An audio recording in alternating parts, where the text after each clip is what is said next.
చిత్రగుప్త, ఇప్పుడు వస్తున్నది ఎవరు? ఆవిడ రాకతో యమలోకం మొత్తం అల్లల్లాడిపోతుంది. ఏం చెప్పంటారు ప్రభు, అసలు పేరు తెలియదు కానీ అందరూ వంటలకు అంటారు.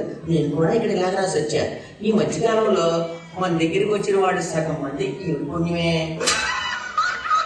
అబ్బా అబ్బా, ఎంత పెద్ద పెద్ద మూకుళ్ళు, ఎంత పెద్ద పెద్ద పొయ్యిలున్నాయి. ఎన్ని వంటలు చేయొచ్చు ఇక్కడ. పోయేలోపు యమలోక మొత్తాన్ని నా వంటలకి ఫ్యాన్స్ చేసి వెళ్ళిపోతా. అందరూ బాగున్నారా? కాఫీలు తాగారా? టిఫిన్లు తీసారా? ఏముండా ఇంతకీ ఈవిడ గురించి చెప్పండి. ఏం చెప్పమంటారు ప్రభు, ఎన్నని చెప్పమంటారు? ఈ వంటల దెబ్బకి భూలోకం మొత్తం అతను కుతలం అయిపోయింది. తన అనే భేదం లేకుండా అందరినీ పైకి పంపించింది ఈ మా తల్లి. యమరాజా, చిత్రగుప్తుడు చెప్పే మాట నమ్మద్దు. భూలోకంలో నా వంటలు చాలా ఫేమస్, తెలుసా మీకు? అవునా? అంత ఫేమస్ అయితే ఎవరు తినేవాళ్ళు ఏంటి? ఎవరు తిన్నవేంటి ప్రభు, పొలాల్లో ఇళ్లల్లో ఎలుకలను పెంచుకునేవాళ్ళు, వంక తోటల్లో చీడ పురుగులను పెంచుకునేవాళ్ళు నా వంటలే తీసుకెళ్లేవాళ్ళు. ఈ ఎలుకలు చీడ పురుగులు పెంచుకోవడం ఏంటి? అంతా నా కర్మ ప్రభు. ఎలుకల మందు కంటే దీని మంటలు తిని ఎలుకలు బాగా చనిపోతున్నాయి. ఇక చీడపట్ల సంగతి చెప్పే పనే లేదు. ఆ వర్షం తగిలితే చాలు హిరోషిమాలో ఆటం బాంబు పడ్డట్టు ఉరుకున్నది మళ్ళీ ఇటు తిరిగి చూడట్లేదు.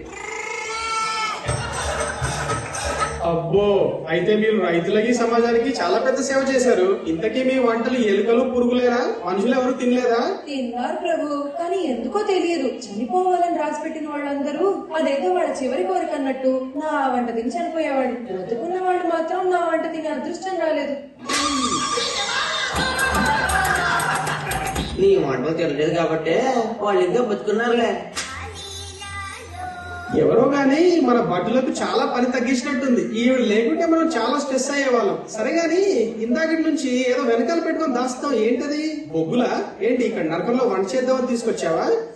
లేదు ప్రభు, రైమింగ్ బాగుంది కదా అని గోంగూరతో గులాబ్ జాములు చేశా. ఒక ట్రై చేస్తారా? యముండా, ఇప్పుడు వద్దు. భూలోకంలో చనిపోతే యమలోకానికి వస్తారు. యమలోకంలో పోతే ఎక్కడికి వెళ్తారో తెలుసుకున్న తర్వాత వెంటనే ట్రై చేస్తారు. అయినా ఇలా రైమింగులతో వంటలు చేసే ఆవిడ ధైర్యం ఉంది కదా, ఆవిడ రాలేదా?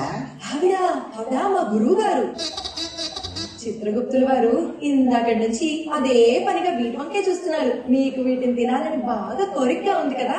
నీ వంటలు నన్నేం చేయలేవు, ఎందుకంటే ఎన్నో రెట్లు టక్క ముక్కలు తిరిగి పెంచుకున్న బాడీ అంటే మీ ఇంట్లో కూడా? Same to same.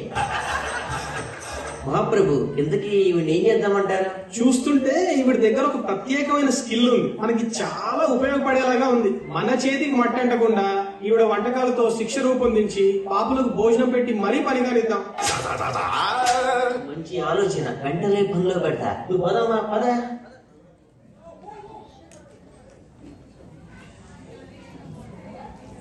చూడు, మనం యమరాజు దగ్గర ఉన్న నగలు